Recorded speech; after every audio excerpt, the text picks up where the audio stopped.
Colonel Sanders approached Private Smith and asked, "Private, do you have a pen?" Without hesitation, Private Smith casually replied, "Sure thing, pal." The colonel, raising an eyebrow, immediately barked, "Pal, is that how you address a superior? Let's try that again."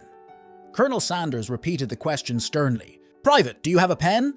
This time, standing at attention, Private Smith responded, "No, sir, I lost it, sir." Private Johnson passed by Lieutenant Combs without saluting.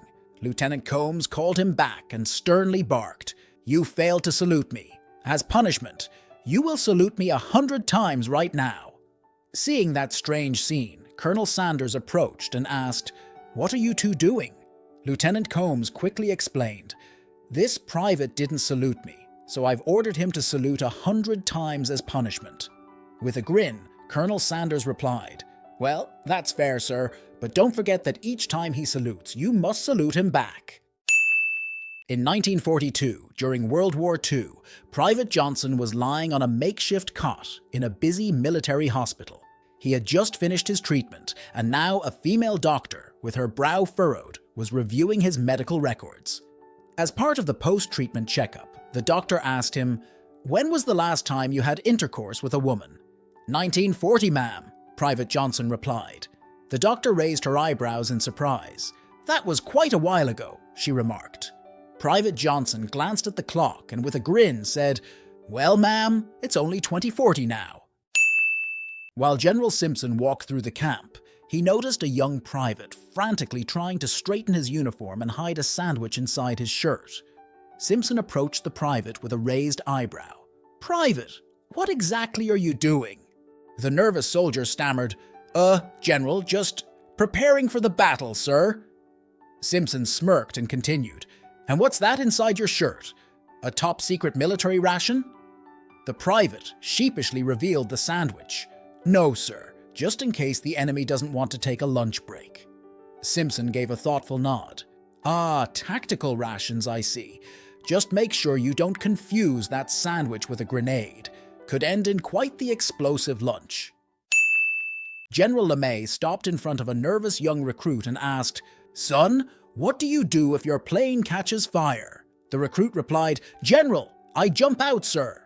LeMay raised an eyebrow and growled, "And what if you're over the ocean?" Without missing a beat, the recruit blurted out, "General, I swim really fast, sir."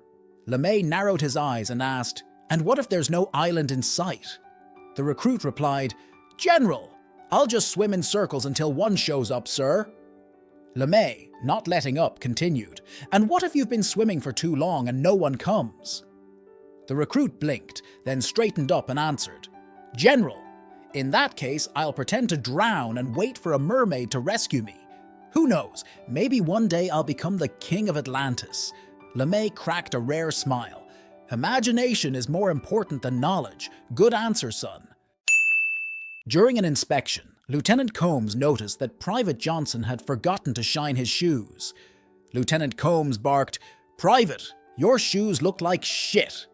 Johnson immediately replied, "Just a reflection, sir."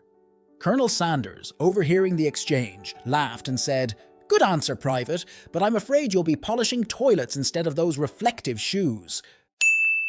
During the Italian campaign, Colonel Sanders inspected a group of newly arrived soldiers. He noticed a nervous private fidgeting with his helmet while standing at attention. Sanders stopped in front of the private and asked, "Soldier, are you prepared for battle?" "Yes, sir," the private stammered. Sanders inspected the young man from head to toe. "I see you've done a good job with your uniform, but tell me, where's your camouflage?" The private quickly replied, "It's working, sir. You can't see it." Colonel Sanders raised an eyebrow, then nodded and smirked. "Well played, Private. Just make sure the enemy can't see you either." While inspecting the troops, General Simpson noticed a young soldier with an unusually bright and shiny helmet. Curious, General Simpson approached the soldier and asked, "Private, why is your helmet so shiny?" The nervous private snapped to attention and replied, "Sir, I polished it, sir." Simpson raised an eyebrow, his face as stern as ever, and said, "And why did you do that?" "Sir," the private stammered, "I wanted to make sure it reflects the enemy's bullets, sir."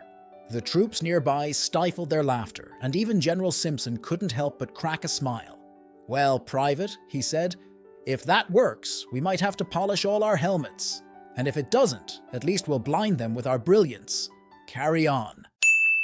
Colonel Sanders had just moved into his new office and was settling behind his desk, savoring his newfound authority. A knock on the door interrupted his thoughts. Eager to show off his new position, Sanders quickly picked up the phone and barked, "Come in!" As the door opened, Sanders spoke into the phone, loud enough for the visitor to hear. "Yes, General. I'll be sure to meet him this afternoon. I'll pass along your orders. Thank you, sir."